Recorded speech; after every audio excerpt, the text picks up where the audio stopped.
Hello and welcome to AfriDominion. I am Freeman Singira Kabon. Thank you so much for tuning in to our program today.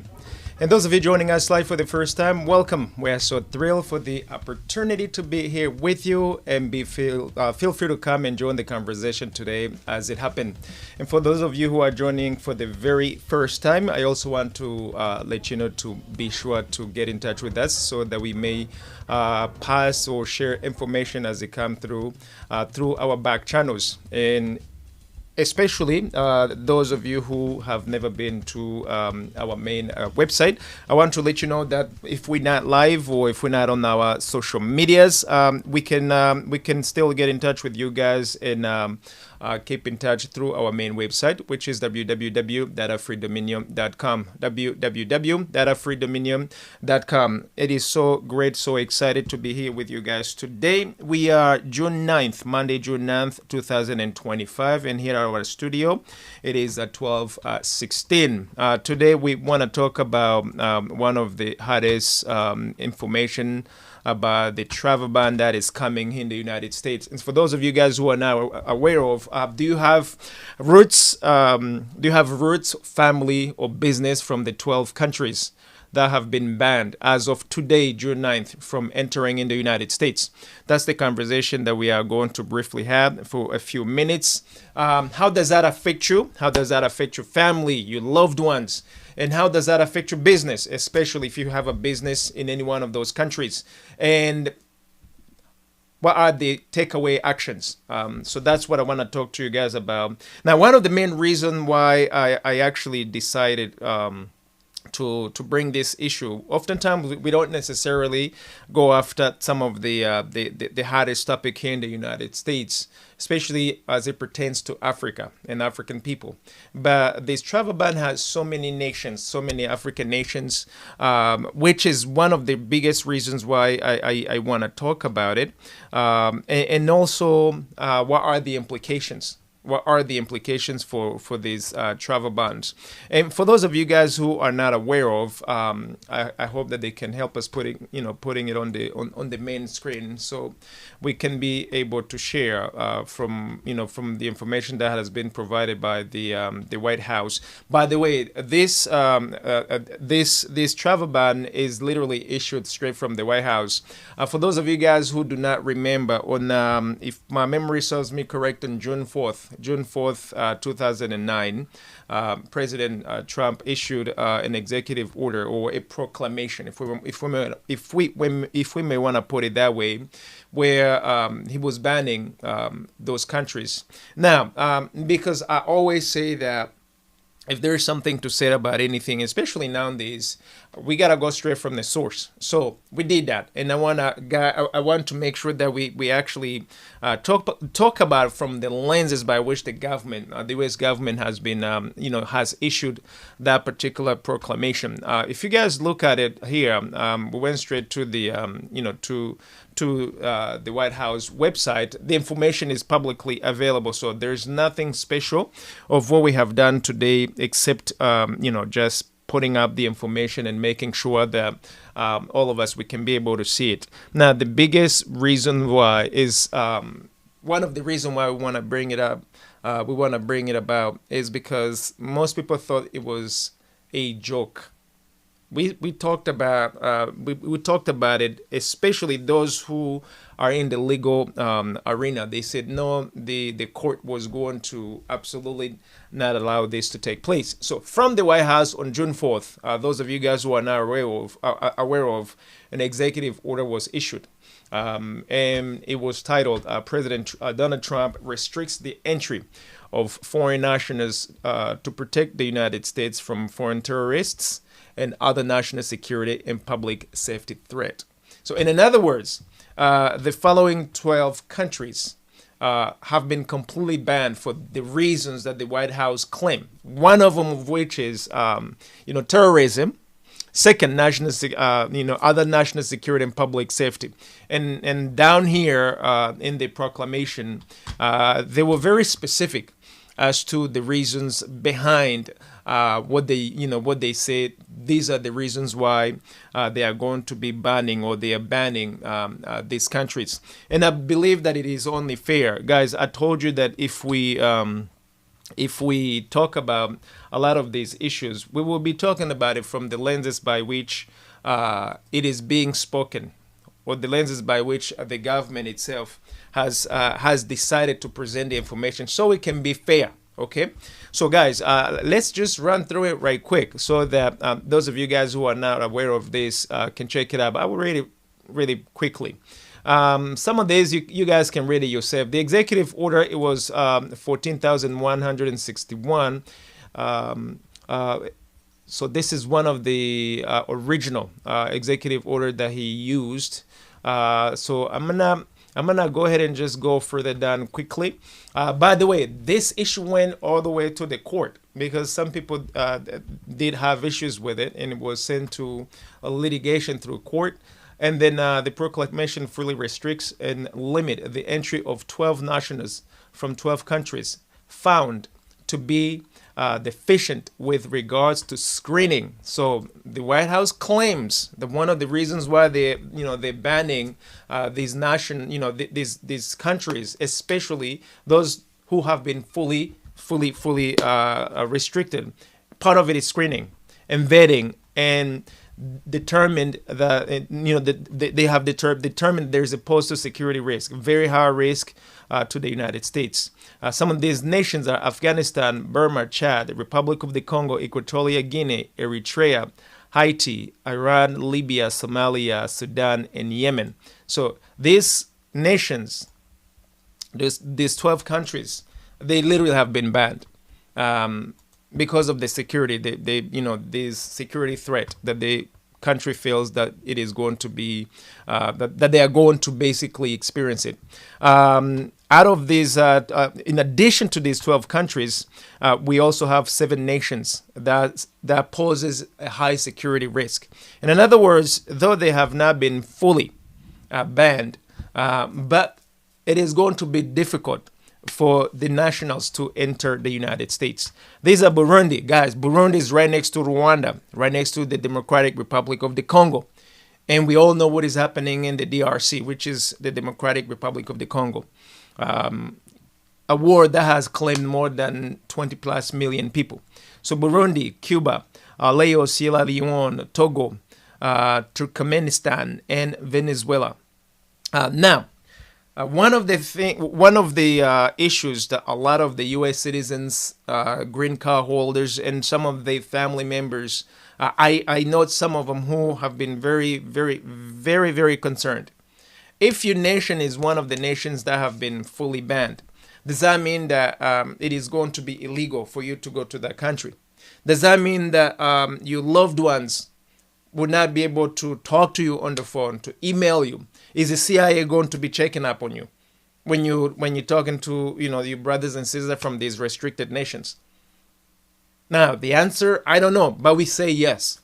Because if you guys remember back in those days when Cuba citizens and Cuban nationals were restricted from entering the United States, basically a regular U.S. citizen would not just go and pick up and go and hang out in Cuba. The bold ones will go. The politicians will go. Those who had a reason to go, they will go. And it made me wonder: are these nations also restricted? Meaning, if you for instance, if we pick the Eritreans, if you're from the Eritrea and your country, as of today, June 9th, has been restricted, like your brothers and sisters or your cousins who are not necessarily related to you directly, would they not be able to come to the United States to visit you? If you have a business in Eritrea and you are a United States citizen, will they fast with you? Will you go through extra screening? Will they hold you 10 hours when you come back and give you thousands of questions as to whether you are not posing security risks? These are some of the questions that we wondered. And I believe that today a lot of families are, they're wondering that. Especially, imagine if you have one of those extended shady cousin the ones who are not right, and you happen to be a United States citizen, for example, if they found out that some of your family members are guerrilla in the guerrilla wars, are fighting somewhere, out there, will you also be marked as a potential threat? Those are the things that we have been wondering, and we are still wondering right now. And how much trouble are you going to be in as a United States citizen if amongst your family member there may be elements of shady that the US government may not necessarily like? What happens if you are a green card holder? What's the likelihood that would impact you? Will they actually let you come? Will they easily let you be? Or will you be also given, will you given the 10th degree questioning about why are you there? Now, if you have a business there, like I said, will you stop working? If you have a contract there, will you stop working? Especially if you happen to be a green card holder. Because as a green card holder, they can refuse you to come in. We have been hearing so many examples where green card holders have been denied entry back in the United States. What happens if you're a diplomat? What happens if you have a government issued visa? What's going to happen to those, to those nations? So questions are so many, and most of them are not fully answered as in plain white. Now, according to the White House again, because we did read some of the, the rationale and the reasoning behind it. I think for those of you guys who have never heard of this executive order and who are just reading it right now or listening to it right now, I would encourage you to go to the White House website and search executive order. What's this executive order? Let me see if I found it. If you go to the White House and you look on June 4th, there's I don't know what this executive order is. I don't remember it. You can read about it yourself. The title is President Donald J. Trump restricts entry of foreign nationals to protect the United States from foreign terrorists and other national security and public safety threats. So you will find that executive order, but I think I've written it somewhere. I just don't remember it on the top of my head right now. So and with that said, guys, we have been wondering if your country has been banned, like the Eritreans. We know that there is a war in Eritrea right now. With the war that we have in Eritrea, what happens to a lot of these U.S. citizens who are, who literally have roots in Eritrea and who may potentially have their uncles fighting right now, their extended, cousin fighting in the guerrilla war? Will you be marked as a potential threat as well? These are like literally legitimate questions that most of you guys should be wondering, should be asking. Because if you happen to have those family members, rest assured they're going to be following you guys. They are going to be following you because you most likely going to, to pose some sort of security risk according to intelligence. And if you add two and two together, you should be, you should most likely be clear as to not really go that direction. So I want to, country like the Republic of the Congo, Equatorial Guinea, Haiti, guys, for the love of me, Haiti has been literally, Haiti has been hit with so many things, guys, for so many years. I always wonder whether it has anything to do with the Haitian history. Literally, Haiti always has some sort of like restriction for as long as we have known. Is it because, recently they talked about the gang, the violence in Haiti as being extremely high, and granted, that's understandable. But I've never heard of publicly communication where they say that there is like bombs and terrorism against foreigners, against the U.S. citizens in Haiti, or a Haitian who's bombing, cities in the United States and so on. Now, I could be wrong because I'm not in intelligence business, but as far as information is concerned, we haven't heard of that. Now, it made me wonder what could potentially be one of the reasons, being that this specific nation have been literally banned, completely. By the way, again, because I want to make sure that we are not just speculating, the White House did give reasons behind. And I would just really through quickly, guys, for some of those of you guys who haven't heard of any of it.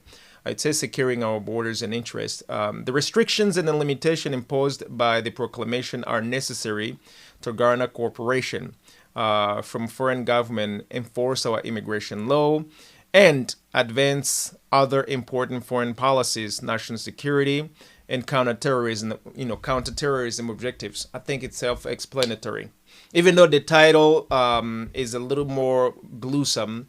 But here, the U.S. want to muscle up.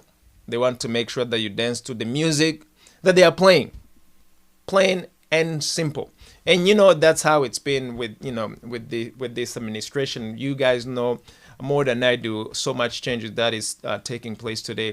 It is the president's sacred duty to blah blah blah blah blah blah. After evaluating report from submitted Secretary of State in accordance with other cabinet official, the president has determined that the entry of nationals from certain countries must be restricted or limited to protect the U.S. national security and public safety interests. I love every time we use for national security interests or for public interests. There's so much that is done, and I think countries that are experiencing a lot of these ban, you guys should really take some time and actually see what is happening in your nation and grow some balls also to do something about what is happening. Restrictions are country specific in order to encourage cooperation with subject to countries in recognition of each country's unique circumstances. And that is also understandable. Some of the names of the countries have inadequate screening. We actually heard of this inadequate screening, especially I think some of you guys heard last week on public radio stations and some television. They were specifically talking about countries that are predominantly Muslim, like countries with mostly Muslim, nationals have been somehow targeted. And in fact, I think went to court also where they said they were discriminating Muslims. They were discriminating people in the religion of Muslims. And it also went to court, all the way to Supreme Court, where they wanted to argue that there is a discrimination against, religion discrimination. And it is unconstitutional. It is literally unconstitutional to discriminate, anybody based on their race, creed, or religion, amongst many other things that it's usually illegal. Certain countries exhibit high visa overstay rate, demonstrating a disregard of U.S. immigration laws and increasing burden on enforcement system. I think this one is pretty self-explanatory, and we do know that we have one of those cousins or friend who may have overstayed here. Guys, in any country, these things happen. And it so happened that right now the administration is literally kicking everybody out who has an expired visa, overstayed visa, undocumented, families and so on. We watching this happening every single day, to the degree that it's never happened before, at least in the history of the United States that I know of. So that's real talk, guys. This administration is kicking everybody out who doesn't belong. They literally say that plain and simple, and they're putting the money where the mouth is right now. Other countries lack cooperation in sharing identity and threat information, undermining effective U.S. immigration vetting. With this here, guys, there are some things that I always question. Identity and theft information. I wonder if the United States shares its intelligence with any one of the countries that they claim to be like third world countries, for example.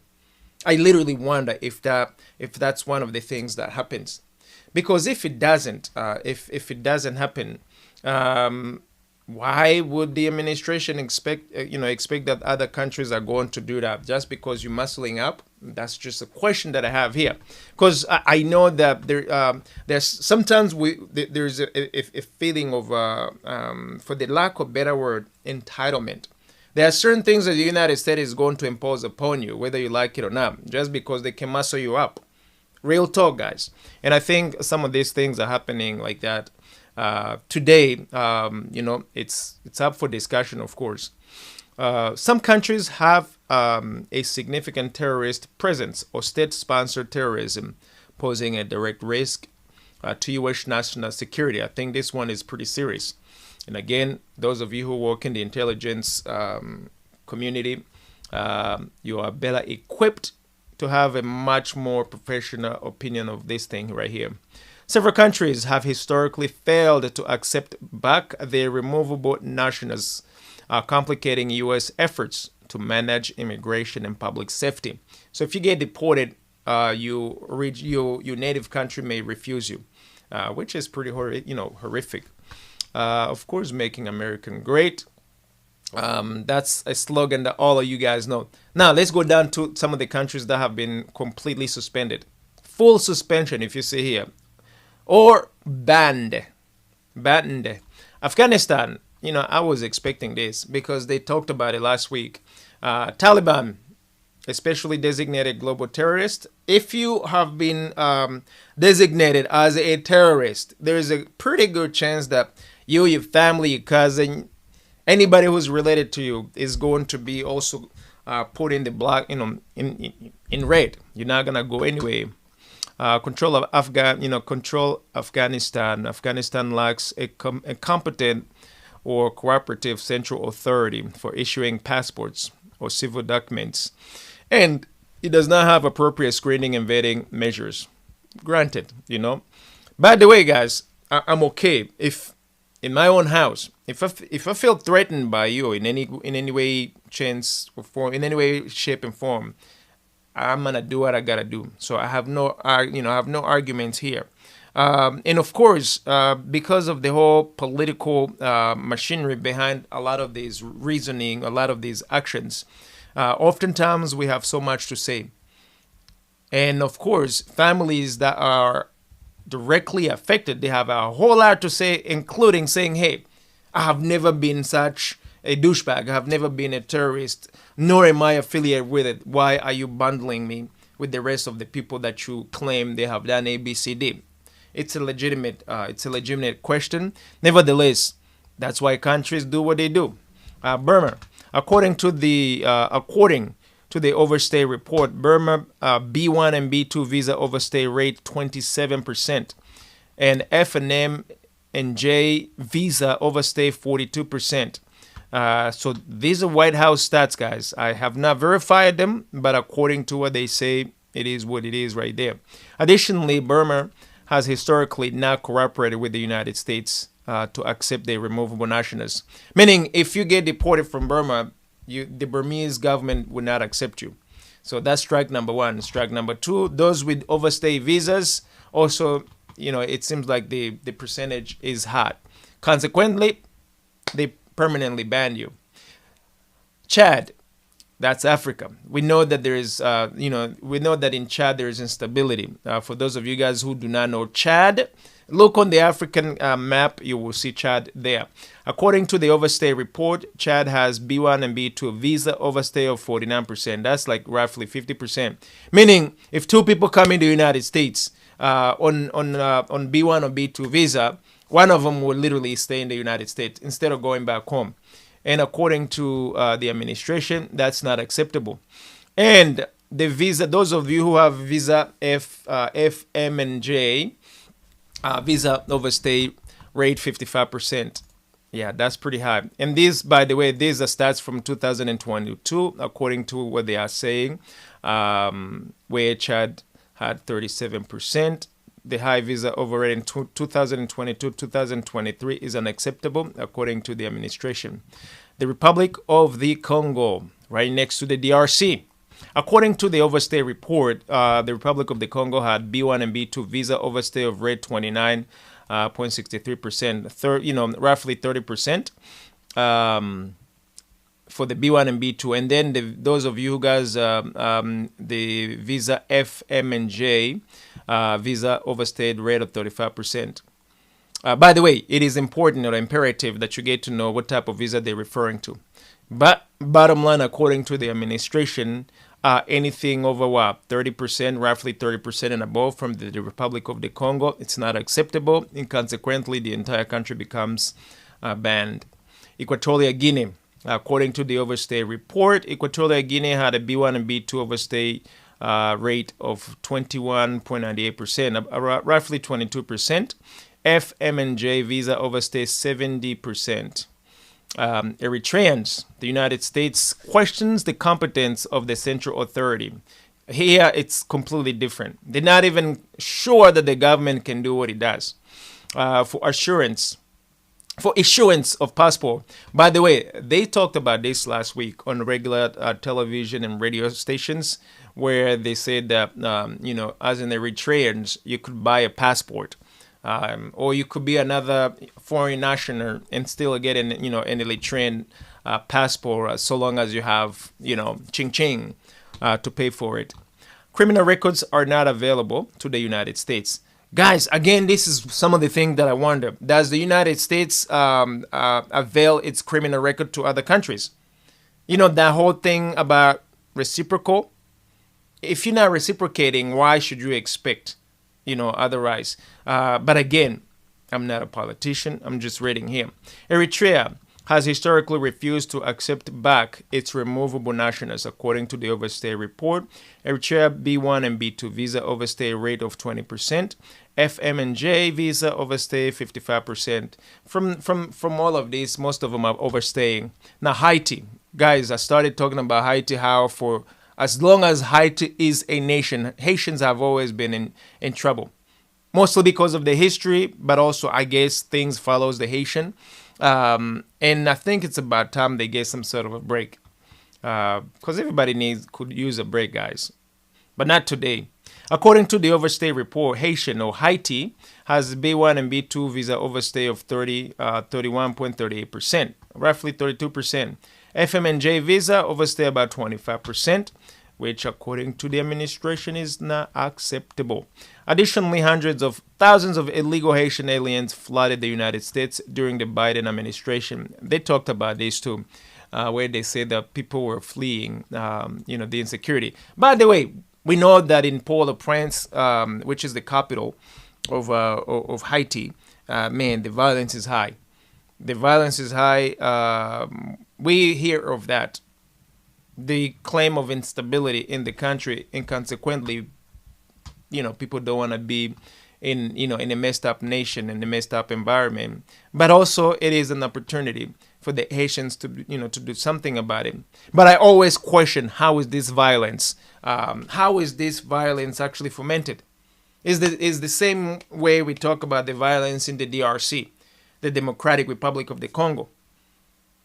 Somebody has to give a weapon. Somebody has to promote these violences. Why? Because there's something behind the scene that special interest is looking for. Could it be possible that there is something very specific that a lot of these so-called first world nations have been looking for Haiti? Some say Haitians have been punished for being the first free black slaves on the northern continent. Just because of that history of being the first free slaves on the America's continent, they are forever being reminded that you cannot go forward. Again, I'm just saying what's out there. This is not Freeman's own opinion. Moving on to Iran. Iran is a state sponsor of terrorism, period. I mean, they're not sugarcoating anything here. Iran regularly fails to cooperate with the United States government in identifying security risks, is a source of significant terrorism around the world, and has historically failed to accept back its removable nationals. Man, there will be a day that I really would love to compare apples to apples, especially to countries that always uses terrorism as one of the reasons, just like the United States. How do you benchmark yourself compared to other countries, especially when it comes to creating wars? You know, are there any signs or information that may actually put you in the same bucket? Because let's face it, third world countries don't have any weapons, yet first world nation weapons always end up in third world countries.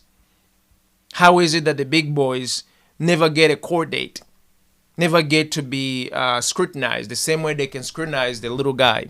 Now, I'm not talking on behalf of Iran or anybody else. I'm just asking publicly and openly asking.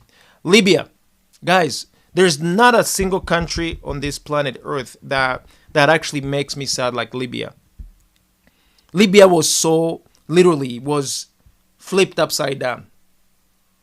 Right after Gaddafi was removed from power, Libya went to zero. Up to this day, they're still struggling. No wonder there are elements of terrorism. The country was literally flipped down by the United States. If you guys remember, the Obama administration removed Gaddafi. Those of you guys who don't know. So there ought to be some sort of responsibility as far as some of the fruit of the work that has taken in the past. There is no competent or cooperative central authority for issuing passports or civil documents in Libya. The historical terrorists' presence within Libya territory amplifies the risks posed by the entry into the United States of its nationals. So definitely here I'm with them 100%. But now I wonder if the Obama administration could take some credit for for what has happened. Again, guys, I am publicly speaking what's already there. Don't shoot the messenger. I'm just questioning publicly. If Gaddafi was still the president there, I'm just asking, would the country be posing the same security risks as today as it would be if Gaddafi was ruling it? Let's talk real, guys. Let's literally talk real. It looks like my time is running out. Moving on down to Somalia. What did they say about Somalia? Somalia lacks competent and competitive central authority for issuing passport or civil documents, and it does not have appropriate screening and vetting measures. Self-explanatory. Somalia stands apart from other countries in the degree to which its government lacks command and control to its territory, which greatly limits the effectiveness of its national capability in variety of respect. Guys, do you remember back in the days when the Marines were when few Marines were killed back in the 90s, and they were literally being dragged in Somalia? I mean, Somalia, every time you mention the country Somalia, there is always like a hair that rises up because of that. So I'm not so shocked. Sudan, guys, Sudan lacks competent and cooperative central authority for issuing passport or civil document, and it does not have appropriate screening and vetting measure. According to the overstay report, Sudan has a B1 B2 visa overstay rate of 26.30%. FMNJ about 28.40%. Sudan is also one of those countries that the United States had so much credit in what has been happening. You guys remember right now, there's no more one Sudan. There's Sudan and South Sudan, courtesy of those who wanted oil and some of natural resources. They literally sliced the country into two countries for the interest that wasn't necessarily the Sudanese interests. Now, that's my own personal opinion, but I've read a little bit about it that if you guys read it, may pretty much agree with what I'm saying here. Yemen has always been in the war as well, so I'm not shocked that Yemen has been banned. But I also know that there are some good Yemenis who are here in the United States, some Yemen U.S. citizens who are good peoples. So, and again, they already say that this does not apply to the U.S. citizens from these nations. But of course, if you have that one of those shady one of those shady cousin of yours or extended family members, I am pretty sure they're gonna look at you funny. Justification for partial suspension by country, guys. I was actually shocked that Burundi is one of those countries that is listed here, because Burundi. If you take a look of what is happening in Burundi, Burundi is literally holding down its own block. I'm also shocked that the EAS hasn't been listed, and we do know that they're dealing with terrorism, but also for political reason. I understand why. Those three countries, Burkina Faso, Mali, and Niger, they also holding down their own selves. And because of those reasons, you guys can fill it in yourself. So according to the overstay report, Burundi has a B1 and B2 visa overstay of 15%, 15.35 to be exact, and FMNJ visa overstay of 17.52%. Fine, the Burundians, guys, you guys gotta go home. But it's still pretty low, guys. It is still pretty low. So, but that still puts you guys in a pickle where you can't easily get the opportunity to come and study. They might give you a hard time if you want to come and study and so on. You guys understand that. Cuba is a state sponsor of terrorism, as they say. It also has a partial suspension. The government of Cuba does not cooperate or share sufficient law enforcement information with the United States. Guys, let's face it. When did they ever share? When did they ever share? But I also wonder if there is if it's reciprocated. You can't, let's say like if I'm a big boy. I want to know what's right underneath of your hood, but I do not want you to know what's right underneath of my hood. Is that really fair? I really sometimes wonder like, okay, is it reciprocal? Do they exchange? Or they just expect you to do it as a one-way thing because, you're the big boy. Again, I'm not speaking on behalf of Cuba. For the record, Cuba, from what they say, Cuba has historically refused to accept back its removable nationals, according to the overstay report. Cuba has a B1 and B2 visa overstay rate of 7.69%. and FMNJ visa overstay of 18.75%. They don't even have a lot of Cubans who are in the United States, not even 8%, but they're also being suspended. Laos, according to the overstay report, B1 and B2 visas, this country, Laos has 34.77, about 35%. FMNJ, 6%. Laos has historically failed to accept its removable nationals. I understand the rationale. Sierra Leone, according to the overstay report, Sierra Leone has a B1 and B2 overstay rate of 15%, 15.43%.